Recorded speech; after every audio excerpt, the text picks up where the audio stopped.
All right. Hello and welcome everybody to the FHCA Board and District Officer Orientation. I'm Emmett Reed, CEO of the Florida Healthcare Association. And first, let me start by thanking each and every one of you for your service on the Florida Healthcare Association Board. As you've heard me say many times, FHCA is a member-driven organization, and it starts with you, the leaders of the FHCA board. And so we are thrilled that you're here with us for this brief orientation, but we also think it'll be very beneficial for you. We've got our entire leadership team here with you today. Everybody's going to be having a little part of the program to talk about, what we do to serve our members. And we want to be a resource for you. We want to make sure that as a board member, you know what's going on with the association constantly. And it starts here with the board orientation. So without further ado, let's get started and talk about who's who in the organization, starting with our executive committee. The FHCA Executive Committee, per the bylaws, has the authority, by the way, to meet in between board meetings in case a decision needs to be made that maybe we don't have time or the executive committee doesn't think that the entire board needs to be called together for a meeting. However, at each board meeting, the executive committee does report whatever actions they take in between. For instance, we might have an air conditioning unit go out that we've got to spend a lot of money on, and I'll ask the executive committee for permission. They'll give that permission, and then they'll come back to the board and report what we've done. So your executive committee, a bunch of superstars right up there, of course, starting with President Anita Fallman, our Senior Vice President, Julie Morris, Treasurer Joshua Wagner, Secretary Patty Spears. We've got our independent owner, Jeff Freemark, Nonprofit Vice President, Mike Ward, immediate past president, Marco Carrasco, and then, of course, we have our member at large, Mel Beal. Now, what does member at large mean? A member at large simply means that Mel Beal has been selected by the Our Florida Promise Group to serve on the executive committee as a liaison between FHCA and Our Florida Promise. And we'll explain what Our Florida Promise is a little bit later. All right. Next, let's talk about sector vice presidents. Our multi-facility vice president is Norma Alvarez. Our ALF vice president is Lonnie Steckler, and he's going to be really busy this year. As you've heard probably in our first board meeting, and you'll hear in more and more board meetings, is we are in conversations with the Florida Assisted Living Facility about merging the two organizations. So that'll be upcoming, and that'll be something very exciting to look forward to during your time on the board. And your Associate Member Vice President, Stephen Lamonaco. Next slide, please. All right, your region vice presidents. Now, the idea of the regional vice presidents, obviously the sector vice presidents represent their sectors. The regions were broken up into 4 different regions, and within those regions, there are districts. The region vice presidents ultimately would love to visit every single district in their region just to kind of get an idea of what's going on in their region. So Region 1 is Monica Colone, Region 2, Brittany Tyler, Region 3, Dan Frendon, and Region 4, Melinda Gay. Next slide, please. All right, and here you have your district presidents. There are 16 of them. I will let you read them, but they're all great leaders. Some are veterans and some are new to the board, but we're really excited. The district presidents, they're the ones that really are the leaders in organizing your district meetings. And those district meetings, are really important as far as getting a pulse of what's going on in your district. Really, the networking opportunity is just fantastic. Some districts are stronger than others, and so we at the association want to help. If your district is struggling, or even if it's not, we have great speakers on this webinar that can come and speak at your districts. And usually, you invite a Debbie Franklin or Kristen or Tom or myself, usually a pretty good draw. So we're happy to help you. We're also happy to help you come up with ideas to make sure that your district meetings are robust and well attended. All right, next slide. All right, committee chairs. So these are the committees that we have: the annual conference committee, associate member support, budget and finance, bylaws committee, emergency preparedness and life safety committee, the Florida Center for Assisted Living committee, legislative committee, nominating committee, professional development committee, public relations committee, reimbursement committee, survey and regulatory committee, and workforce committee. And they are all very self-explanatory. We obviously, the way that our bylaws work is that the president of the association is allowed to pick the chair of each committee, and those committee chairs dedicate themselves to having as many meetings as they need to make sure that their committee is working appropriately. These are very active committees that drive our agenda as an association. Most of the committees, we will send a letter out after conference soliciting for volunteers on the committee. We go over that with the president of the association. The committees are then selected. And then there are a few committees that are nominated, or the members are designated by the bylaws. For instance, the budget and finance committee is one of those. But all committees are open. You're welcome to come to them. And we encourage you, if you're thinking about joining a committee, come to one of the committee meetings. We'd love to have you. All right, next. All right, quality cabinet and councils. The quality cabinet chair is Mickey Meir, and Kelly Smith is the vice chair. And Debbie, you want to talk a little bit about, are you going to talk about that during your presentation? You want to talk a little bit about quality cabinet? I'd love to, just for a second. Emmett, the quality cabinet is it used to be a foundation, and it was merged into Florida Healthcare. So it is like a committee, except that it's 2-year appointments. And the president appoints the chair to the quality cabinet, and then the chair of the quality cabinet appoints the members of each council.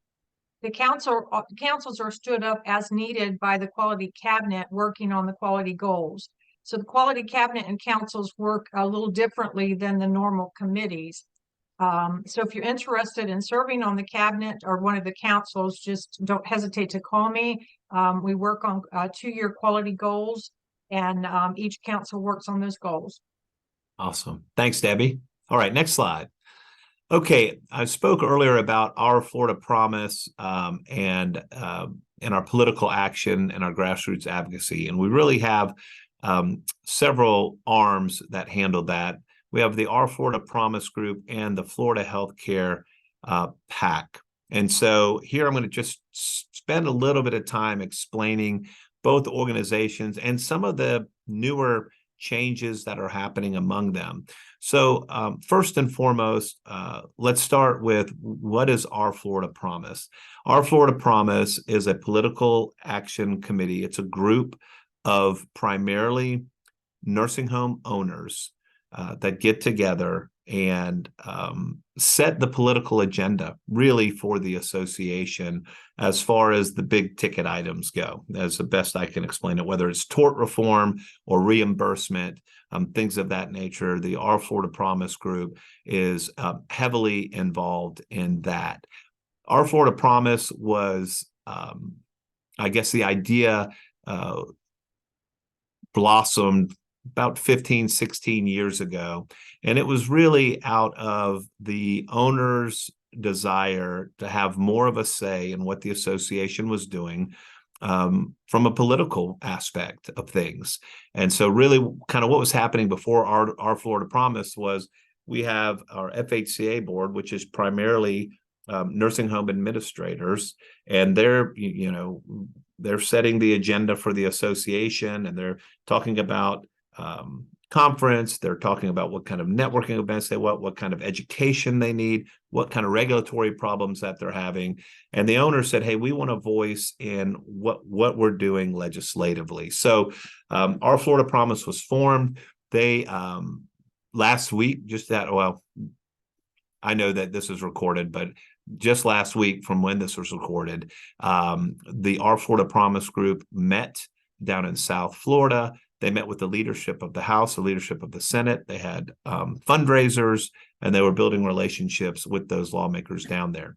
As you can see, the president is Andy Wiseman. You can see the rest of the group there.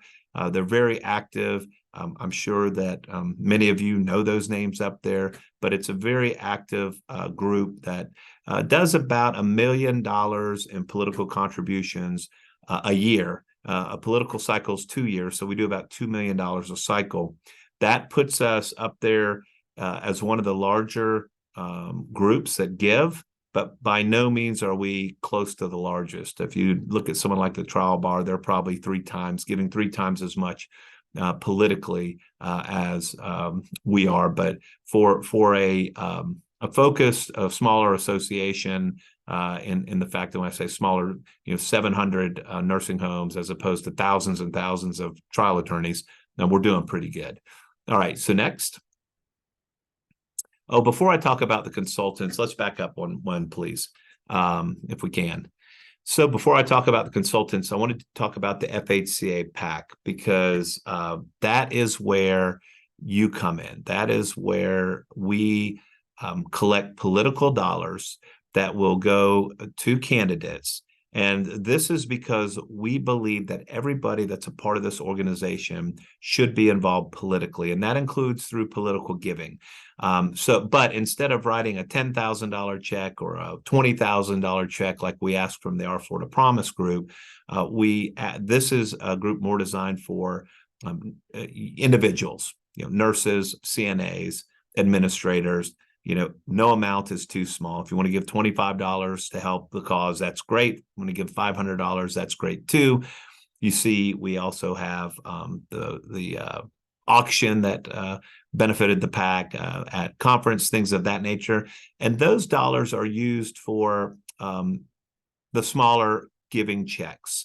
So you might have had a lawmaker come to your care center and you coordinated it through FHCA. That $1,000 check that we might bring on that visit is from the FHCA PAC. So it's a great way to get involved, and we encourage you all to do so. All right, next. Okay, our consultants. FHCA has a number of consultants, and you can see them up there. And the idea is that the consultants, they're really like family when I look at those names. They've been with us for so long, and they care so much about our profession.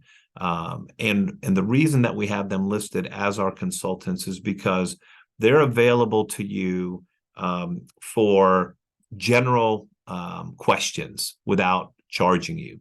So, for instance, you might have a very simple regulatory question. You can call Karen Goldsmith. She's going to answer it for you.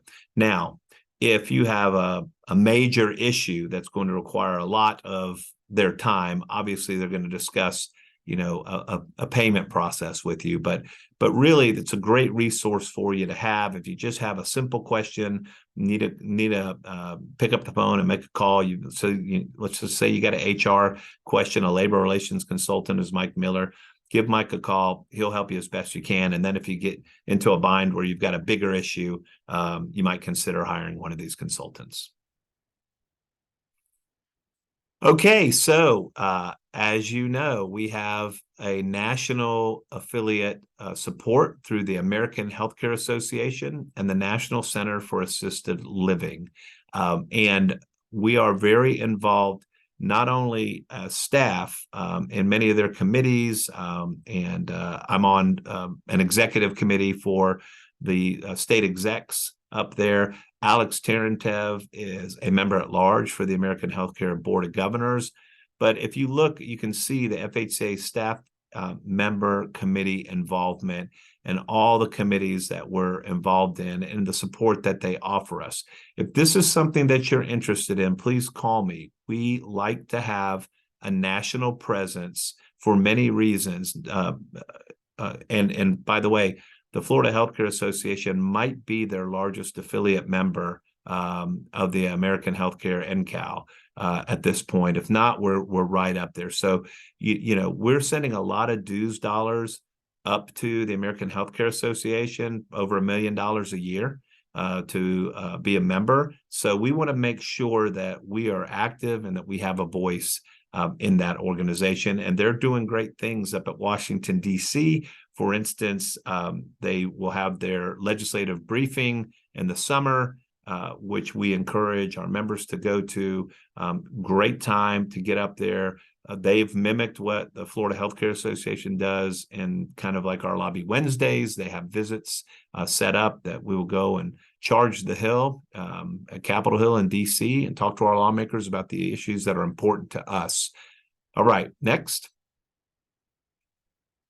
Partnering organizations, you can see here, we've got many groups that we will rely on whenever we want to form a coalition. If we've got questions, these groups have been really good partners with us, whether it's testifying at the legislature or just we've polled a lot of these groups while we're looking at our legislative agenda and talking about gold standard, which you'll probably hear about in a little bit. We're asking them, hey, what's your feedback? How can we do this better? How do we need to attack this? Or we need you to come up to the legislature and testify on this issue. These have been great partners, and you'll see them at our conferences. Sometimes you'll see them at our board meetings, but we're constantly in communication with them. All right, next. All right, programs and services to support your needs.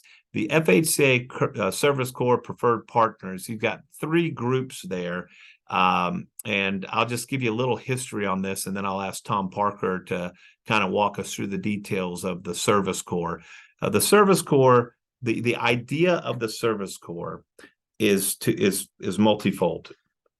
First, we want to make sure that Service Corps members are offering a product or service that will be of a unique benefit and a great value to our members. We also want to be able to partner with these preferred partners in a way that the association can financially benefit too. And so when this first started, the list was probably 10 or 12 preferred partners, but really it acted more like a sponsorship. These groups were they were offering some services to our members. May have been great, maybe not so great, but they were giving the association $10,000 a year. And we just kind of looked at it and said, look, we need to do this differently. We need to move our sponsorships over to the sponsorship so they can get a value added opportunity and feel like they're getting their money's worth. And we really need to focus on Service Corps partners that can generate incredible savings for our members or incredible products for our members and generate a 6-figure income annually to the association. And so we've whittled it down to 3, and Tom Parker spearheads the Service Corps. So Tom, you want to kind of walk us through each of our partners? Sure. Thanks, Emmett. So Marsh McLennan Agency, Bouchard Region is a great partner with the association. You all are probably familiar with their logo being everywhere at conference. They've been our title sponsor at our annual conference for several years now. And they're a great partner for all lines of insurance business. They can help on your general professional liability insurance. They write the vast majority of the long-term care property insurance in the state, and really focus on Florida in that area. We are certainly aware of the challenges around property insurance that everyone's dealing with now. So the team at Marsh has got some great programs to help with that. They can also do your workers' comp. They have group health insurance benefits. And again, they really specialize in the senior living space. So they understand your business and how it's different than just a standard insurance provider. Our newest Service Corps partner is Insight Strategic Partners. And they're a GPO that we've partnered with now for a little over 2 years, and they're really providing great benefit to our members. It's best in class pricing. It's they offer everything from food to med supplies to your building equipment to your printer paper or office supplies. They do, if you participate with Insight on the food program, you do get a dues discount with the Florida Healthcare Association as another added benefit. And with their revenue share that they partner with the association on, we use that to roll right back into our regulatory and legislative support to provide better outcomes for you all at the legislature, to make sure you have the regulatory support you need. And then lastly, there are Senior Crime Stoppers.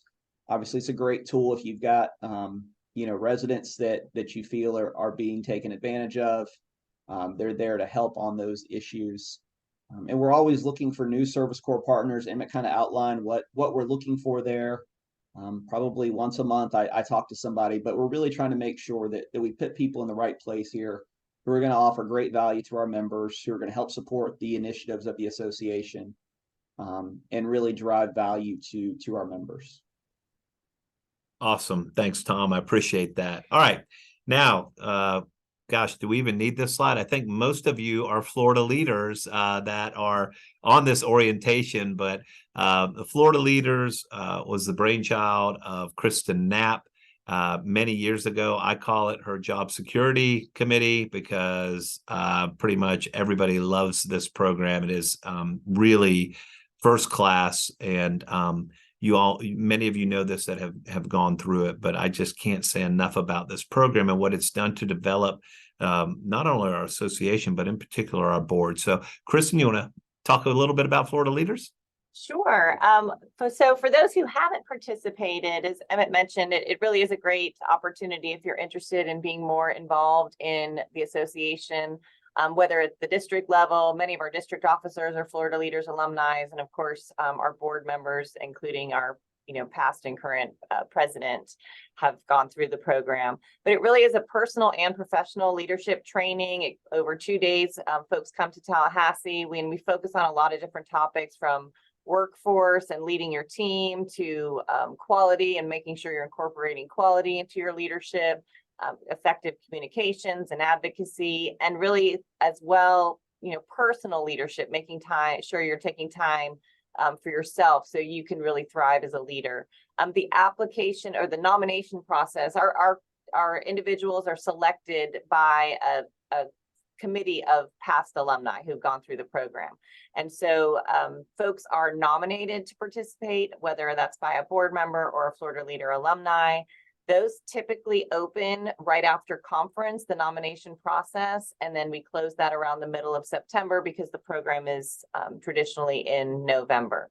You'll come to a kickoff training for 2 days, and then we'll have webinars throughout the year. We do a Lobby Wednesday with a graduation reception at conference. So it's a great networking opportunity as well. If you haven't done it, many of our Florida Leaders have connected with folks in their class and then other alumni, and they've become mentors to each other. So if you haven't gone through the program and you want more information, there's some on our website, but I'm happy to answer any questions, so feel free to reach out.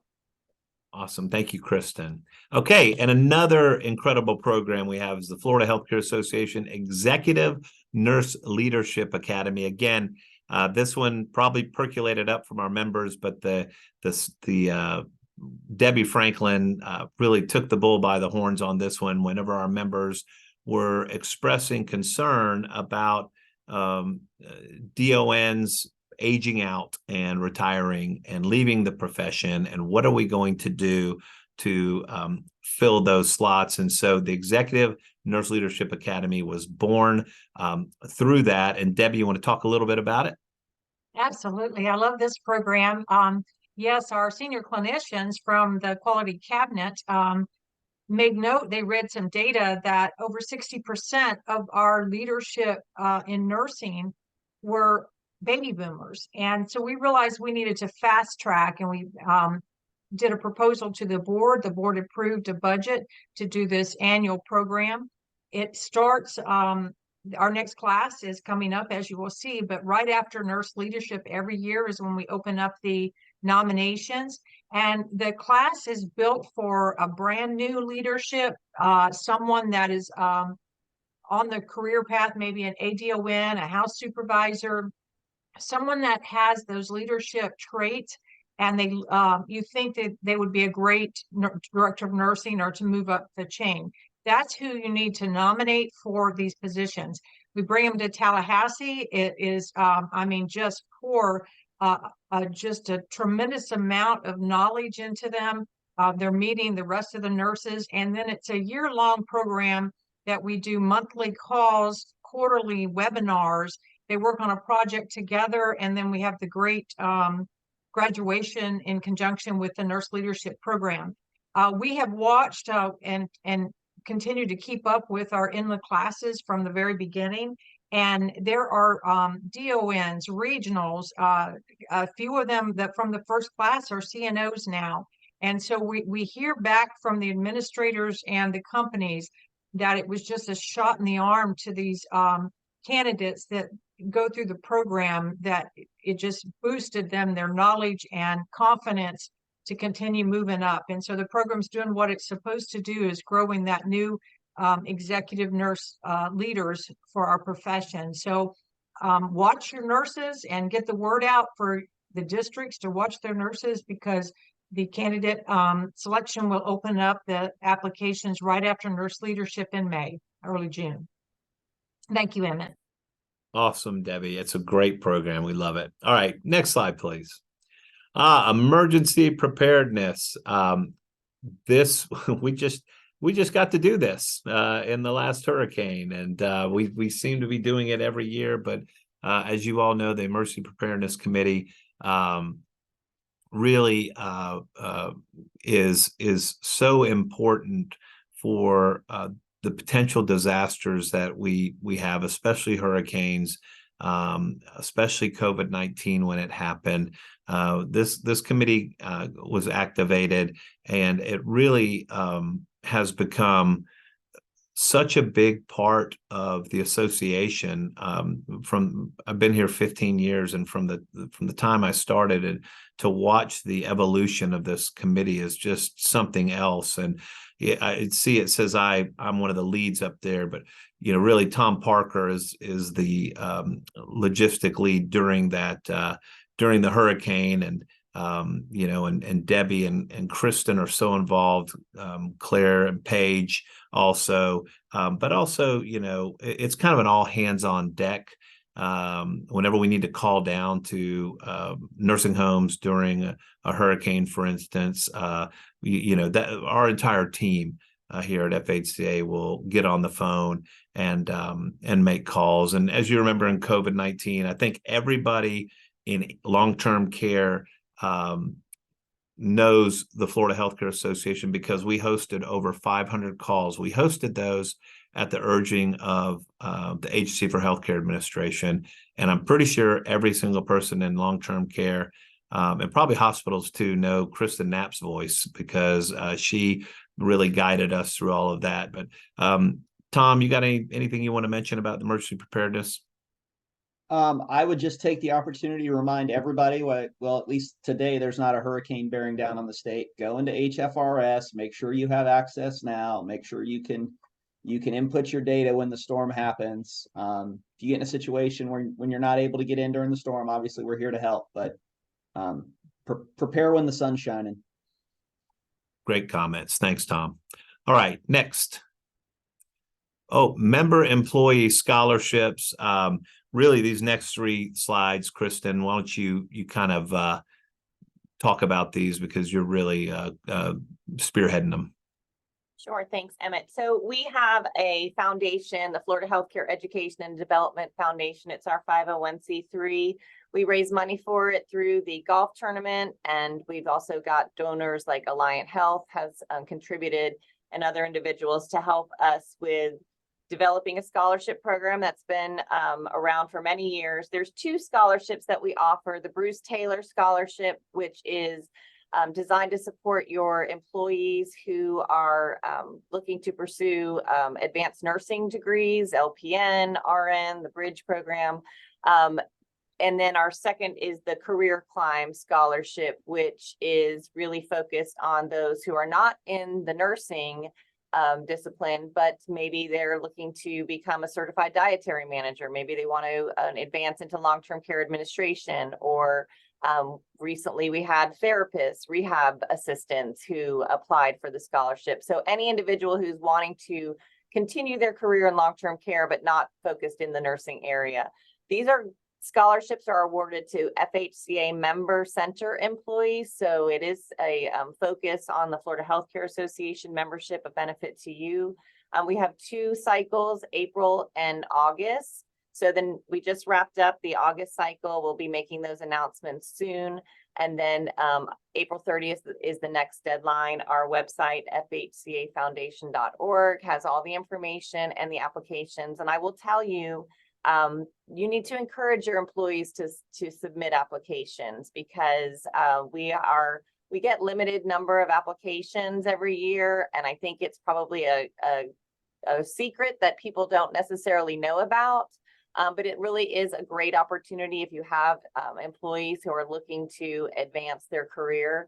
This is a great resource to them to help fund, their tuition.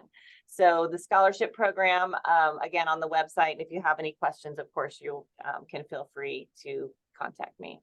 Kristen, before you talk about the next slide, one of the things that I think would be helpful for our board is to bring us candidates for scholarships, right? Definitely. So we've got money and we want to spend it on the profession. So if you want to know more about that, get in touch with Kristen, because we've had we're not getting as many applicants as we would like. Is that fair to say? Yes, and one thing I will mention that we're also looking at creating that will launch in the new year is a scholarship for your administrators in training.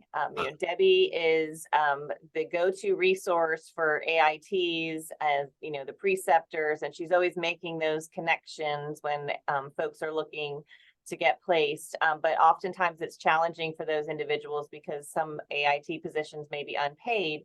And so that's difficult. But so we're looking at developing an AIT scholarship. We've got a subgroup of folks from our professional development committee are going to help us put together the criteria. And our goal, again, is to launch that right after the new year. So we'll be sending out more information about that as well. But, we hear that there's a need. And so our goal is to fill it. Awesome. All right, keep going, Kristen. Okay, so job seeker connection. So I just want to share a few things. We are just actually wrapping up a 2-year grant that we received from CMS to help with recruitment and retention of certified nursing assistants. Through that, we launched the Florida Caregivers Career Program. But we are going to, even though that grant is wrapping up, we obviously know that workforce is still a significant issue for our members. So we have several resources to support you with your workforce needs. We have a free job board, the Long-Term Care Career Center, where you have the opportunity to post jobs as a member for free on that website, careers.fhca.org. And it's also available to individuals to post their resumes. So if they're seeking positions, we're marketing that job board to get the word out. The other resource that we have that was really enhanced through the CMS grant is our Florida Care for the Aging website. We use this in our PR campaigns when we're talking about workforce and long-term care. It's an extensive website that has basically background information about all the various careers that are available to individuals who want to pursue the long-term care pathway. So it talks about administration, it talks about nursing, it talks about therapy, activities, dietary, from every stage, rising up the career ladder. So it is a good resource for us that we use when we're doing any type of marketing or advertising campaign. We're using that in our outreach, talking to, right now we're actually doing outreach to an organization called HOSA, which is basically a high school, middle school student club of individuals, students that are seeking healthcare careers. So we're doing outreach, sharing this information, but also trying to make connections with the HOSA clubs and our members for speaking engagements to the student groups, or even clinical sites for some of them who have CNA training programs. So a lot of our workforce programs, I'll circle back to these two websites because, again, we're trying to get the information out about what careers are available as well as what job postings are open. So make sure you're checking those out and take advantage of that. As a member, you can certainly, if you're looking to share information about the types of careers, that's a good resource to you, that Care for the Aging website, to share with folks so they can learn more about the opportunities available. Awesome. And then just briefly, I'll talk about our digital resources. We have a mobile app. If you've come to conference, you know that, but it's more than just a conference app. If you can find us FHCA on Apple or Google in terms of finding the app. It connects to our website. So if you use the icon for the calendar, it shows you all the upcoming events. If you use the advocacy icon, it shows you our legislative initiatives. It's got resources for emergency preparedness. You can find out when our district meetings are. And then, of course, during conference time, we turn that module on and you're getting all the information you need about the event. And we also have a digital directory, and I think this is another hidden secret that we probably need to share more information about. It's accessible through our website, but once you hit that directory link, you can save that on your phone. But it's a great resource to find out who's who in the organization, from all of our nursing home members, our ALF members, our corporate members, and then, of course, our associate members. And a lot of times we hear from folks that are looking for resources during a hurricane, for example, if they're looking for, cleanup or life safety, or they're looking for transportation, x-ray techs. So all of that information is in the who's who in our yellow pages. So if you need a long-term care service or product, our associate members are linked to that digital directory. So again, those are all accessible also through the FHCA website as well. Thanks, Chris. And yeah, and that digital directory is great because we're able to update if we have administrators, change jobs occasionally in our profession. And so it's nice to be able to keep that fresh and up to date. All right, let's talk about FHCA staff. Let me introduce you to my staff. Up there's me, you know me. Paige Dooley-Levy is our Executive Office and Services Manager. Teresa Hamlin is the office assistant, and she basically assists Paige, and she also, you'll hear Teresa answers the phone a lot, and Teresa's been here for quite some time. All right, that's the Executive Office team. Next. Oh, well, I already talked about that. Well, basically, what Paige and Teresa do, Paige manages my schedule basically, and she also manages the entire office as far as any type of maintenance, anything that we need done. She keeps the place looking great, and Teresa is great support. Also, we have the FHCA Education and Training Center. That was opened up in 2018, and I think most of our board members have seen it, but it is really kind of the crown jewel of downtown and the envy of every other association in Tallahassee. And it's because it's such a multi-purpose building that we can have our lobby Wednesdays, or we can have legislative dinners inside, and then we've got the beautiful Tallahassee weather for about 6 to 7 months out of the year that we can do up on the rooftop and have great receptions there. We also will rent it out to the public, but I just want the board to know that whenever this project was approved, one of the things I was adamant about was we wouldn't look at it as a resource to pay for itself. It was more of a community benefit, that if we can rent it out, we will, but we don't want to take time away from working toward the agenda of the Florida Healthcare Association just to rent the place out. And it's worked pretty well. Every time we have an outside group in, we make sure we tell the story of long-term care and what we do and who we are. And it's, again, it's a great resource. If you haven't been, please come up this lobby Wednesday and check it out. Next slide. All right, Quality Affairs team. All right, let's see the next slide, please. Of course, you've already heard from your Senior Director of Quality Affairs, Deborah Franklin, your Director of Clinical and Risk Management, Kim Broom, your Quality Improvement Assistant, Carla Adams, who is also a CNA and hopefully going to be the first QMA when that rule drops. And then our project manager, Clara Houghton. Next slide. Debbie, you want to talk a little bit about what your team does? Absolutely. Thank you, Emmett. We do survey and readiness and response. And so I'll get a call when someone's in survey and quick, the surveyors are asking for this. Do I have to have a policy on this? What's the regulation on this? That's what we're here for. Kim Broom and myself triage those. We're here 24/7 for those survey issues. And then sometimes the best time to call me is during that survey, because I can help walk you through when you're, it's like I've got a oops going on. Call me then. Even when you have your adverse incident happen that you're going to have a survey, call us then, because we're another set of eyes. We're not in the middle of what's happening. And so we can say, did you do this? What about this? And help you kind of walk through that. The regulatory policy development and guidance, the new survey letters come out from CMS, and we scrub those letters and give you the meat from it.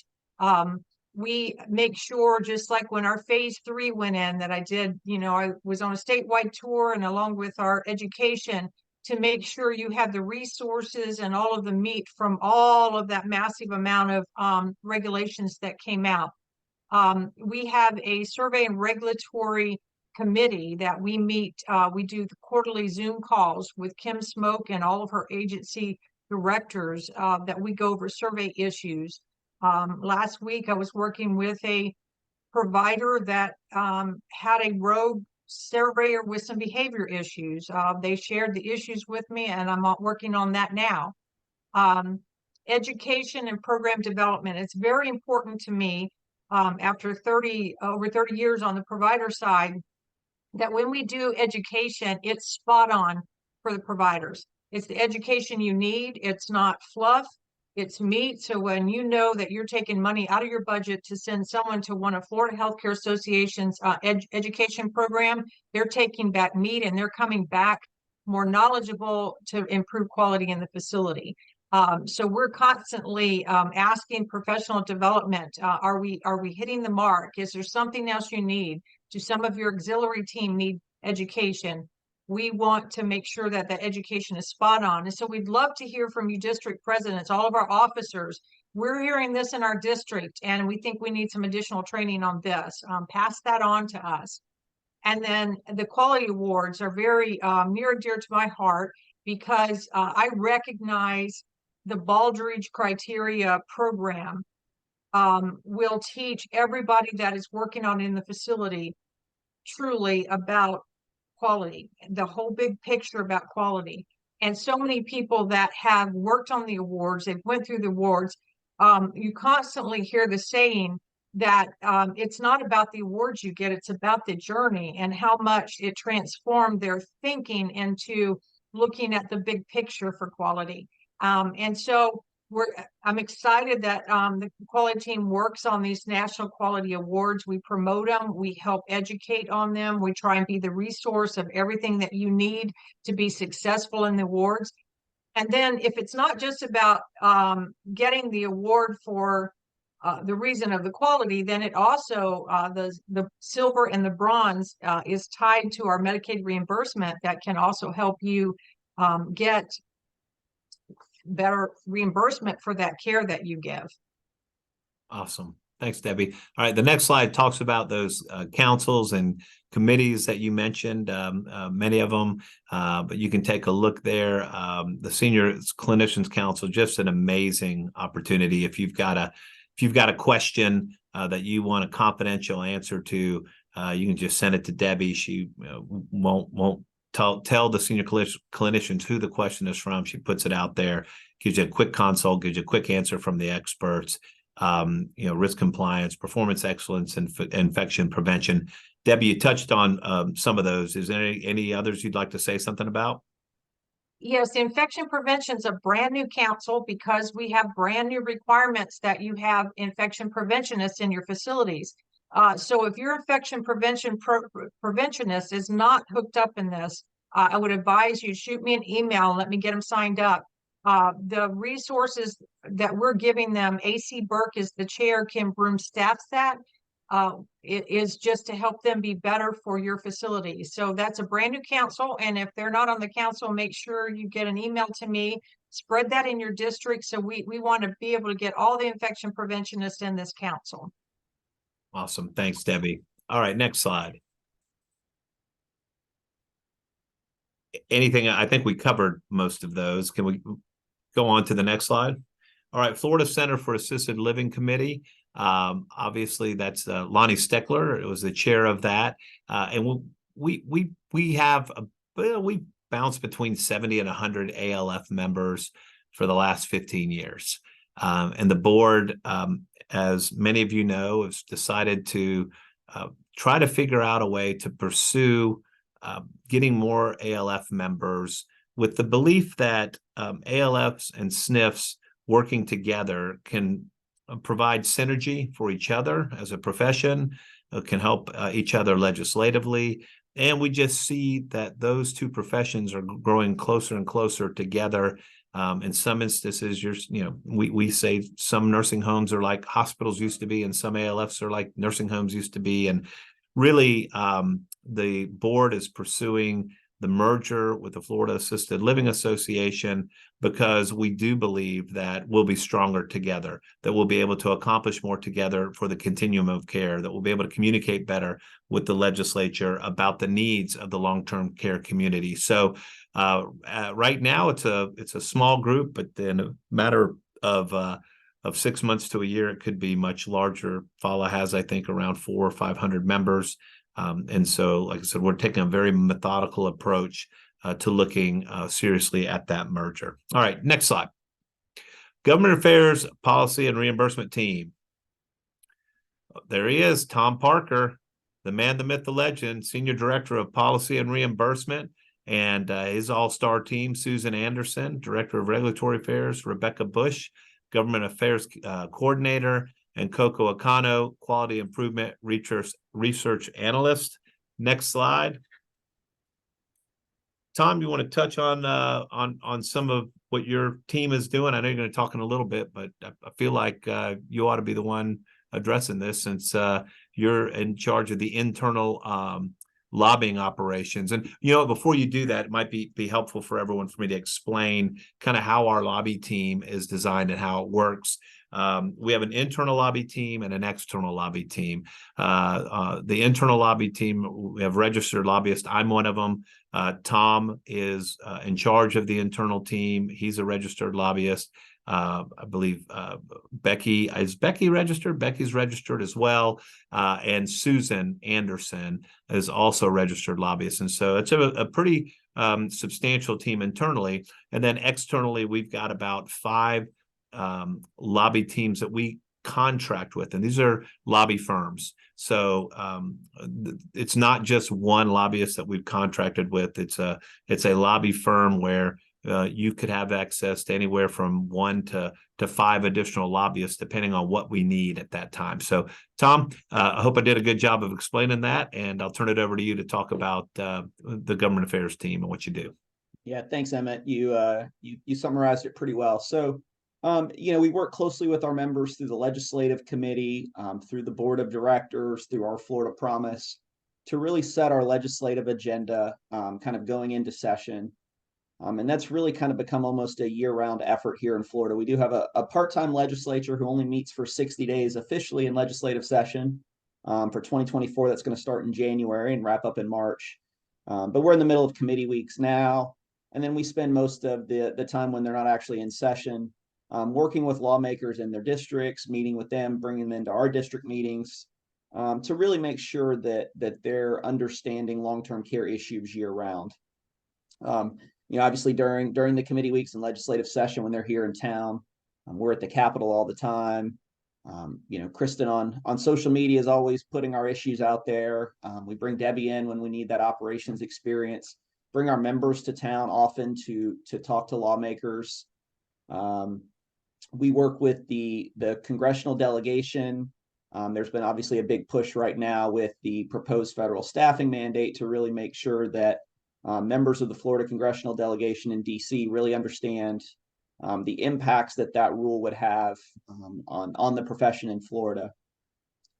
So during session, every Wednesday during session, we bring members to Tallahassee to talk about the issues that's of the day, to brief you up, and we send you to the Capitol to lobby for long-term care, to focus on the issues that are important to you all. So I think many of you have probably participated in a lobby Wednesday, but if not, we would certainly encourage you to do that. Bring your districts, bring your company, come to town, and we promise it'll be worthwhile and it makes a difference. So Rebecca's working on getting all those scheduled for next session right now.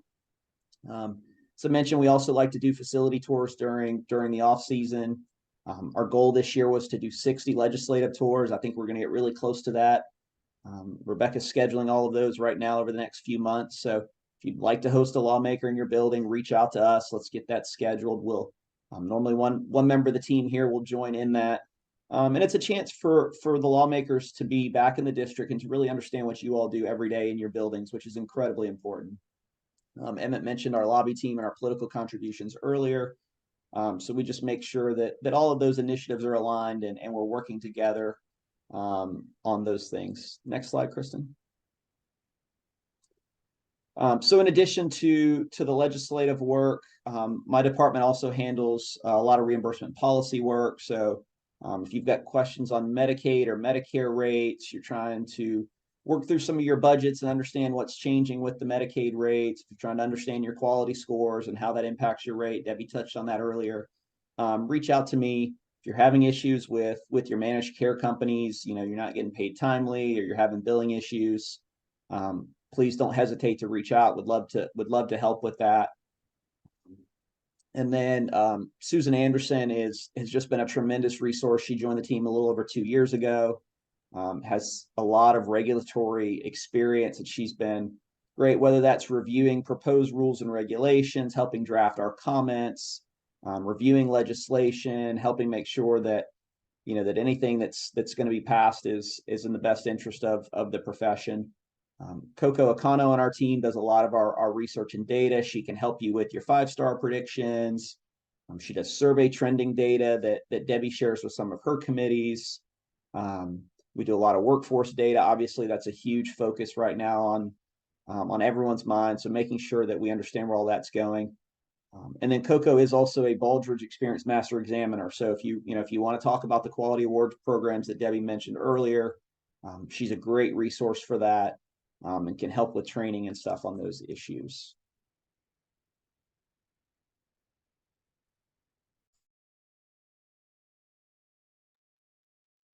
All right, so let's look at our events team. Marianne Obos is the Director of Event Planning and Online Learning. Christina Michael, Event Planning and Online Learning Manager. And our newest addition, Andrea Williams, Event Planning and Online Learning Coordinator. Marianne, tell us what we've won. Thanks, Emmett. Well, just seeing if everyone's awake. So we have, our team is responsible for the social and networking events here at FHCA. We also help coordinate the education programming for the association. We have some major events here at FHCA, the biggest being the annual conference and trade show. That's our largest event, which we spend most of our year working on. We just had our last annual conference and we've already started digging in for 2024. We typically have 700 to 800 attendees throughout the week and over 300 exhibitors this year, which is really phenomenal if you think about it. This last year, we had 60 available CEU sessions for our attendees. And each year we bring in keynote speakers, Kim Smoke, Governor Mark Parkinson, and there's an amazing golf tournament that Kristen coordinates. It's our biggest event by far, and a huge shout out to the annual conference committee and their work on that throughout the year and their dedication as we plan 2024. Just a note that the 2024 annual conference is July 21st through the 25th at the Rosen Shingle Creek. So mark your calendars. The other event that we have, another large event, a signature event, is the Nurse Leadership Program. This event occurs at the end of May every year. It is a standalone program that has been held the last couple of years at the Don Cesar in St. Petersburg. This past year, we sold out record fast. We filled every room. It was an amazing event. We had outstanding reviews, but this is geared towards nurses who are or aspiring to hold leadership positions in their organization. We started last year doing a call for presentations for this program, and we're going to do it again this year, but that will be rolling out. So keep an eye out on your emails for a call for presentations. If you have a topic that you want to submit for that program, we're always looking for new content. We also do the ACA joint training programs, and these programs fall in the fall of every year. And it's an opportunity for the long-term care providers and state surveyors to hear from the Agency for Healthcare Administration leadership, as well as other partners and providers. We offer this program for both assisted living and skilled nursing. And this year we did something different. We, in the past, have had 4 locations. We've had it in Tallahassee, Orlando, South Florida, and Tampa. This year we've gone down to 3 locations where it's Tallahassee, Orlando, and South Florida, but we do have a virtual option, which we're launching out. And I think that that's going to be really successful this year for people who can't attend in person. In the other program, we help with regional meetings throughout the state, and as the need arises for that.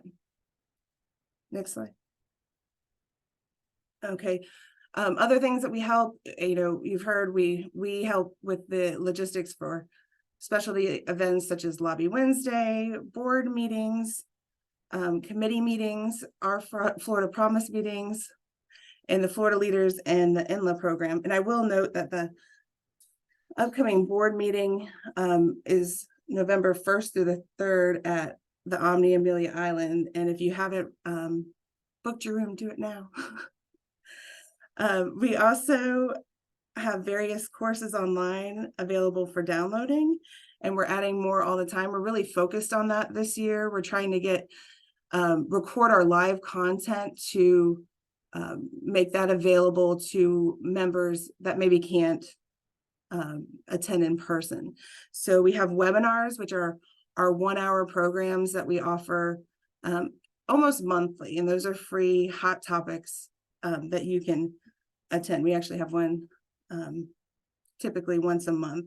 We have the virtual live broadcast trainings, and those are a little bit longer programs. Those are 2 to 3 hours. We kind of take a deeper dive on hot topics that Debbie and the quality team, find necessary, or Tom's team to present to our members.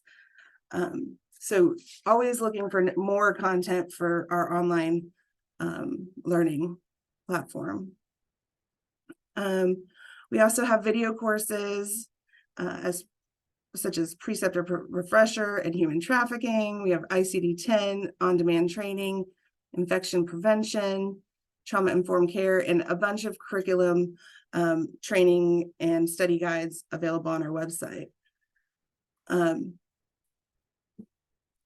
It's also worth mentioning that if you attend an FHCA course, Andrea in our department will post those credits for you. And Christina applies for NAB accreditation for annual conference. So if you attend the annual conference, you'll get NAB accreditation. So some important event information for board members: attendance at events, register in advance. That's going to save you money and time. You won't have to wait in line at the registration desk when you show up to an event, especially annual conference. And in this case, or this year, nurse leadership, if you waited, you didn't get a spot at the program.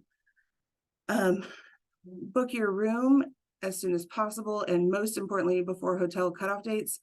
This is especially important for board meetings because we sell out of those room blocks really quickly. And sometimes we'll sell out of a room block before the cutoff date. So as soon as you receive that link, go ahead and book your room. Another thing I wanted to mention is thanking sponsors and vendors at each event.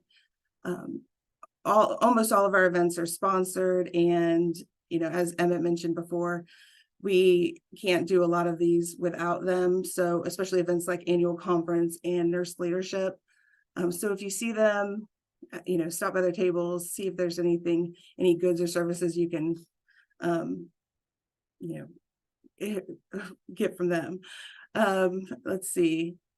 And the last thing I'll talk about is if you provide feedback on events, meetings you attend, every education program, we send out a evaluation program or evaluation where you can actually get $100 gift or enter to win $100 gift card if you fill it out. But we take those responses very seriously, and so when you receive those links, those requests for evaluation, please submit those, and that would help us out a lot.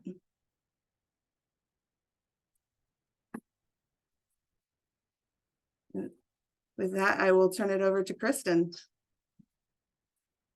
By the way, that's what was supposed to be happening the whole time. The team was supposed to be turning it over to the other ones, and I got confused and excited. I love this program, so sorry about that, guys. If I missed anybody, go back and you need to say something, please do it. Kristen.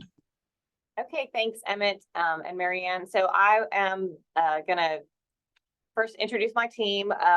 This is Jenny Early, our Marketing and Partner Development Manager. Ansley Green is our student intern who assists us with our marketing and communications activities. And then, of course, I'm Kristen Knapp, the Senior Director of Communications and Strategy.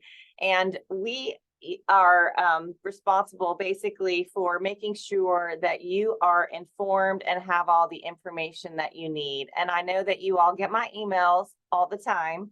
And I will say one thing to benefit with that is I also get your emails, which respond to mine, asking lots of different questions that are not necessarily related to the conference marketing email you might have got. But so I want to be a resource to you because I'm managing all of these, this information. So just a couple of things. Obviously, we have a Focus on Florida e-newsletter that goes out every Thursday. Our goal with that is to keep you up to date on basically what's happening in FHCA right now. So activities that our team is working on, from a rulemaking issue or legislative updates, something with survey that you need to know.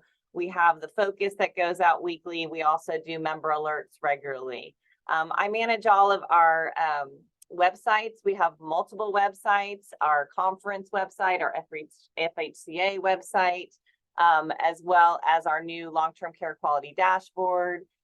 We've got a resource for residents and family members, Senior Care Florida. We've got our Pulse newsletter website. So lots of digital channels that are available to you. Everything you can find is accessible through FHCA.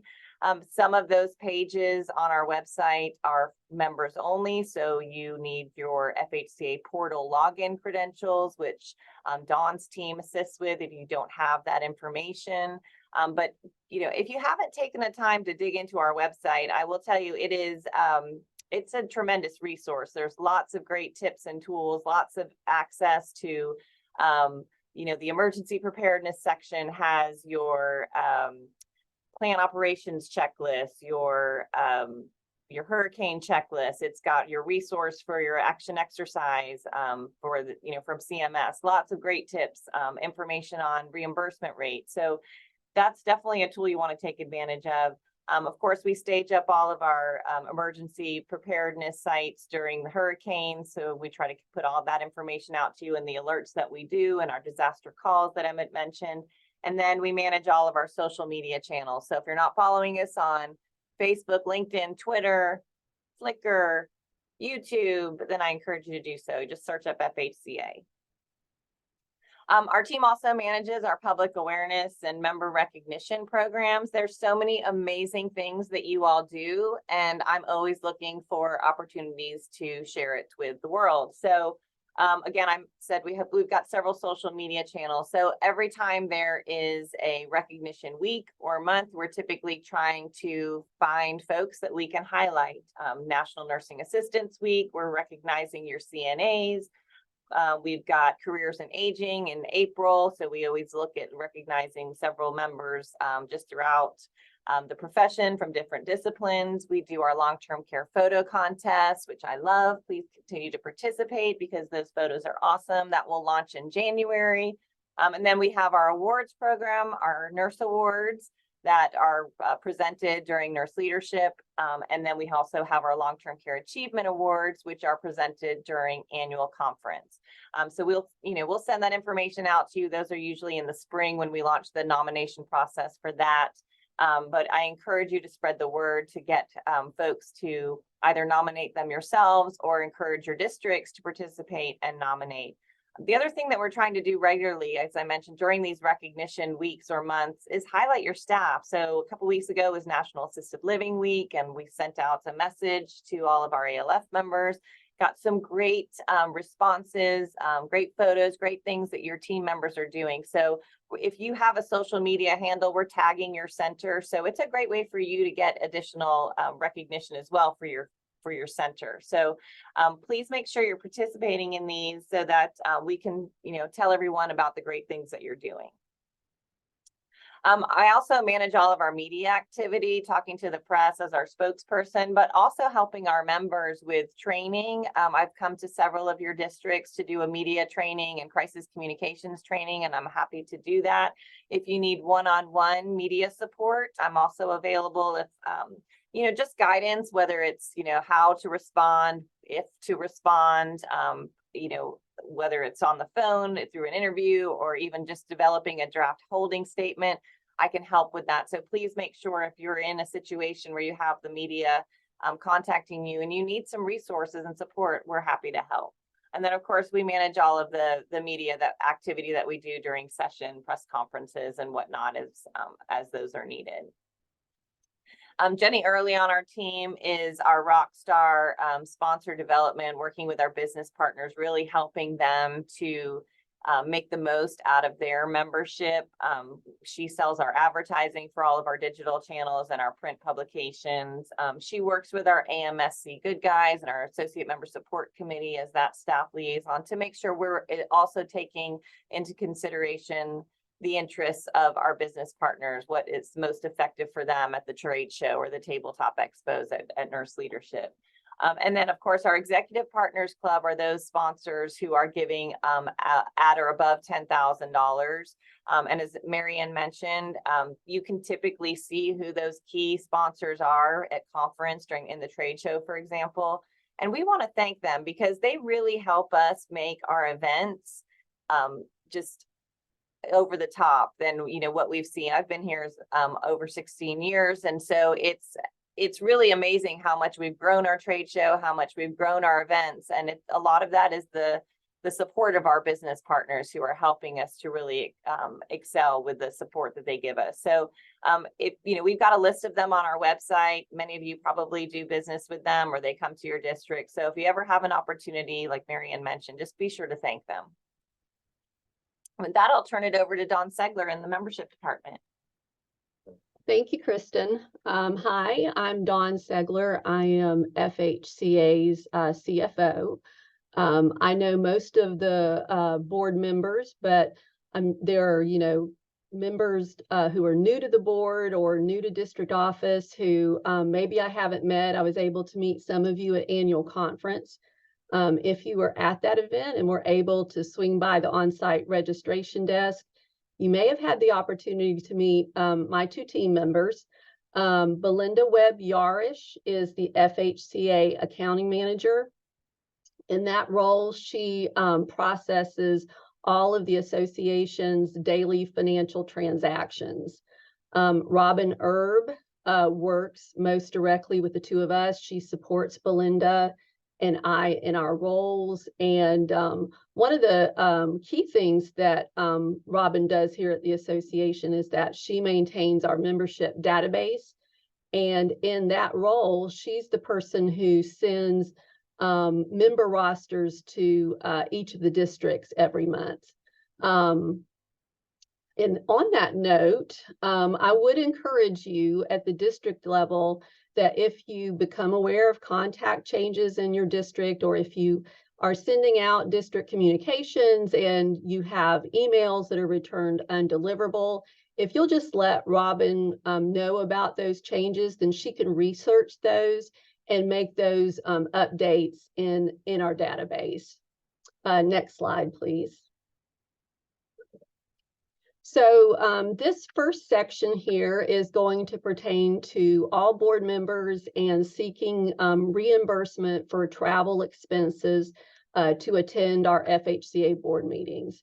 We hold 4 board meetings a year. The first one's held in the winter during legislative session here in Tallahassee. We have a spring meeting that's typically held in April or May, and then we have a meeting in the fall. On the right, there's a list of items for which we don't reimburse board members. And one of those is to attend the brief board meeting that we hold on site at annual conference.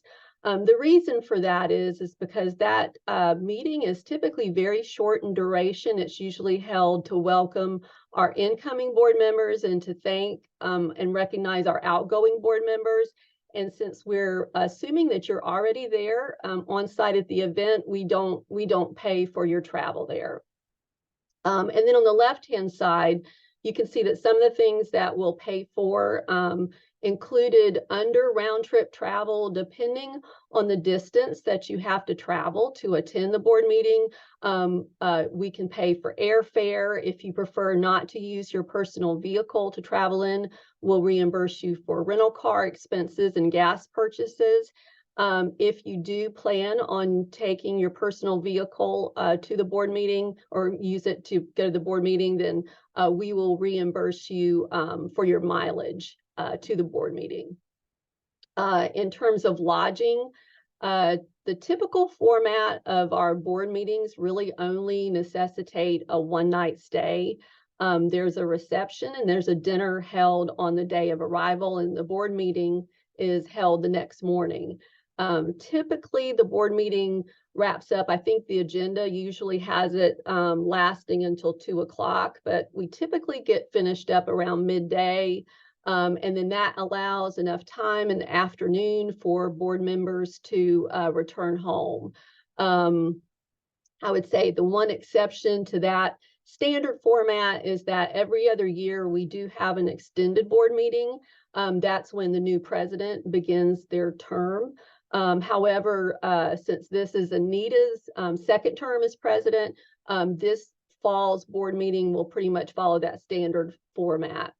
And as Mary Ann mentioned, we really encourage all of our board members to book their room within the time frame so that they can take advantage of the negotiated hotel room block rates. Those rates may be available and be extended to nights before or after the dates of our meeting. However, just be aware that if you're wanting to stay on site for an extended stay, that we don't reimburse for those additional nights. Our 16 district presidents are sitting board members, and I just want to encourage our districts that if the president can't attend a meeting, then we encourage districts to send another officer to represent their district at that meeting. Next slide, please, Kristen. Okay, this is the form that you would use to submit for travel reimbursement. If you're a district president, in all likelihood, the majority of your expenses can be charged to your district bank card. If you have other costs, other out-of-pocket costs, or mileage reimbursement for travel in your personal vehicle, then district presidents would submit to their district treasurer to have those costs reimbursed with a check from the district bank account using this form. This form, it's in Excel. Sorry, Kristen, back. This form is in Excel. It includes formulas so that when you enter the number of your round trip miles traveled in the third column, it'll calculate your reimbursement for you. The current standard IRS business mileage rate is 65.5 cents per mile. Typically, the IRS does adjust that rate each year. So effective January 1, if that rate changes for 2024, then I'll send out an updated form to all of our board members with the new form and the new rate included in the form. Board members who are not district presidents, they submit their reimbursement request to Belinda, and you can usually expect your reimbursement check within a couple of weeks. We typically do accounts payables twice a month on the 15th and the end of the month. So depending on when you submit relative to those two check runs will depend on how quickly you get your reimbursement check. Okay, next slide. Just a couple of things on documentation requirements. When you complete that reimbursement form, we ask that you include a description of the meeting you're attending, including the location and the dates. Of course, all of your receipts documenting your expenditures should be attached to the form. Naturally, there are times when a receipt might be misplaced. If you can't obtain a duplicate of that receipt, then we just ask that you note on the form that the receipt is lost and not available. If you have expenses that are charged to your hotel room, such as meals, we prefer to have a separate receipt for those items. And with respect to meal receipts, when you submit those, if there's someone included in that receipt other than your own meal, then we just ask for you to note the individuals who are included in that receipt on the back of the receipt. If you have any questions, any reimbursement questions, please feel free to reach out to either me or Belinda and we can answer those for you. Okay, next slide. Okay, so this next section is really going to be focused on information concerning our district's operations. We do have district bylaws that can help you in your roles at the district level. If you don't have a copy of those bylaws, just please reach out to me and I'll be happy to email them to you. This slide gives you an overview of the information that's contained in the bylaws. We just held elections right before conference, so I'm not going to spend a whole lot of time covering that information. Just know that within the bylaws, there's information on who is eligible to serve in office, the timing of the elections, specifics related to election procedures. I would like to go over, however, what happens when you have vacancies that occur in your district offices. There's any number of reasons that a district officer who was elected to a position may not be able to complete their term in office. If a district officer accepts a job at a facility that's located outside the district in which they're elected, they then become ineligible to hold that office because you have to have your membership in the district in which your office is located. If a district officer becomes unemployed and they're seeking employment for a period of time, that doesn't necessarily mean that they can't continue to serve in their district role. There is a cap on the length of time that they can continue to do so and not represent a member facility or company, which is typically 3 months. But just know that during periods of unemployment, people can still fill their volunteer roles. A district officer might also become ineligible to serve if they leave the employment of a member facility and accept a position with a non-member facility or company.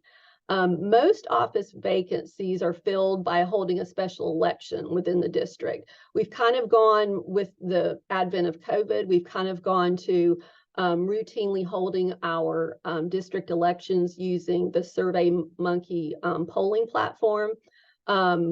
However, if the district president is unable to complete their term in office, the vice president automatically advances to become president of the district, and then a special election would be held to elect the new vice president. The terms for the board members and the district officers begin at the conclusion of annual conference each year and goes through the end of next year's conference. And district officers can serve a maximum of 4 consecutive one-year terms. And yes, we have had individuals who have actually held offices for 4 consecutive years. Okay, and on the next slide, we're going to discuss district dues structure. So FHCA's largest source of revenue is membership dues, and that's also how our district organizations are funded. District dues are remitted with membership dues. Some of them might be collected in full at the beginning of the year. Some of them might be remitted in installments throughout the year. It really depends on whether a member is paying their dues using a payment plan or not.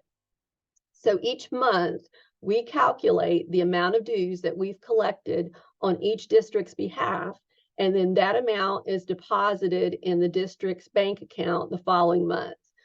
Currently, as you can see on the slide, the district dues amounts range from $100 to $175 per member facility. Associate members, regardless of where their membership is located, each remit $25 to the district in which they're located. Each district actually determines the amount of district dues that they'll collect from their facility members. Before membership renewals are sent out later this year, I'll be contacting each of the districts to ask you whether or not you want to increase the amount that's currently being collected from your facility members starting in 2024. When you're making that decision, there's a number of considerations to take into account. I recently emailed each district some information on your individual district's finances that can help you in making that decision. That email included the amount of dues you're currently collecting from your facility members, the current number of facility and associate members you have in your district. I included, based upon those numbers, what your anticipated annual dues revenue will be over the course of the coming year. And then lastly, I included some summarized financial activity from 2022. If after discussing it amongst the district officers, if you decide that you want to recommend an increase in district dues for 2024, then that decision would need to be approved by your district's voting delegates. All right, next slide. So for those of you who are new in your district role, I do encourage you to meet with your fellow district officers if you haven't already. At that meeting, you can discuss the year ahead and you can plan for your future district meetings. One way that you can promote attendance at your local district meetings is to offer CEUs. On our website, you can submit an application to offer up to 2 CEUs per meeting. The cost per CEU is $150. And as noted on the slide there, if you have any questions about how to do this process, please reach out to Carla Adams on our quality team. If you're looking for speakers at your district meeting, because obviously you need a speaker if you're gonna offer CEUs, we do have a list of pre-approved courses on our website that are offered by various FHCA team members. Also, another great source for speakers would be to look to the associate members in your district or even vendors that you do business with each day. All right, next slide. Okay, so we've pretty much completed, or we're in the process of completing rather, updating all the authorized signers for the different district bank accounts for those districts that had changes in officers. While every officer serves as an authorized signer and can sign checks on the district account, we only issue bank cards to the district president and the district treasurer. Once those cards are ordered for officers who need them, they're mailed to us here in Tallahassee. Belinda will then forward those cards to you with instructions on how to activate them. Each month, Robin Erb will email you your prior month bank statement and, as I mentioned, an updated member roster. The email will also include a list of dues that's included in that month's deposit. The form that you see on the slide, not every district collects money at their meetings. Some, we pretty much let the districts run their meetings the way that they want to run them. Some districts will charge members to attend. You may have revenues stemming from meeting sponsors. Any of those funds should be remitted using this form. And once completed, the funds should be mailed to Belinda, and then Belinda will deposit those in your district bank account. All right, next slide. So this form is the monthly district financial report. When you receive the bank statement each month, the treasurer should prepare this little one-page report. And essentially, it's just to provide us with some additional details about the transactions that are reflected on your monthly bank statement. And then once it's completed, it just should be mailed back to Robin. Although this report is the responsibility of the district treasurer, we do email the bank statement to all officers. And that's because, every officer, not just the treasurer, has a fiduciary responsibility to oversee the proper use of district funds. So having said that, I just encourage you that even if you're just taking a cursory glance at your bank statements each month, that will just kind of give you an idea of how the district funds are being used, what your balance is, and so forth. The reason why we have to have this information, other than it allows us to maintain some oversight of the district activity, is that also the district organizations operate under FHCA's tax ID. And so all the district activity has to be incorporated into the FHCA income tax return each year. Okay, next slide. So on this last slide, this discusses what constitutes a legitimate district business expense. Naturally, districts are going to have costs related to their district meetings. I do actually have a district that had no district meeting expense last year, and that was because they were able to obtain a sponsor who covered the cost of their of all of their meetings in 2022. But that really depends on whether or not you can locate a sponsor for your meeting. Another common expense, of course, like we discussed, is there'll be travel costs for your district president or another district representative to attend FHCA board meetings, except, as previously mentioned, the short meeting that's held on site at annual conference. Many of our districts do support FHCA's fundraising activities, including the annual golf tournament and the silent auction that's held at annual conference. As noted on the right, under items for which the district funds cannot be utilized, districts cannot make political contributions.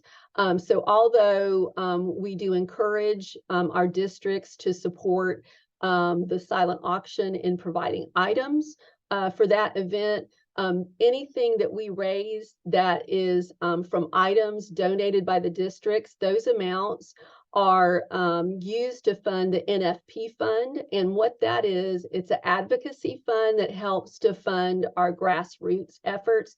And one of the things that fund pays for is for our members to participate in Lobby Wednesdays during session. So that pretty much wraps up my section. I just want to close by thanking you for your leadership and your active involvement in the association. And just know that if there's anything that we can do to assist you in your roles, just reach out to us. And with that, I'll turn it back over to Emmett. All right. Thank you, Don. And I want to just point out and thank my leadership team and also the entire team of our team here at FHCA in Tallahassee and of course, Debbie and Kim in Central Florida. I want to thank all of you for your professionalism and for, every time we do one of these orientations, I'm just blown away by the scope of what you all do and what you're able to do. And we couldn't do it without our board members. So obviously our board materials are available in the members only section. You can see it there. I want to thank you for your time. I hope this was informative. If you have any questions, make sure you call us. Obviously, our next board of directors meeting is November 2nd through the 3rd at the Omni Amelia Island Resort. It's going to be fantastic, and I can't wait to see you all there. Thank you.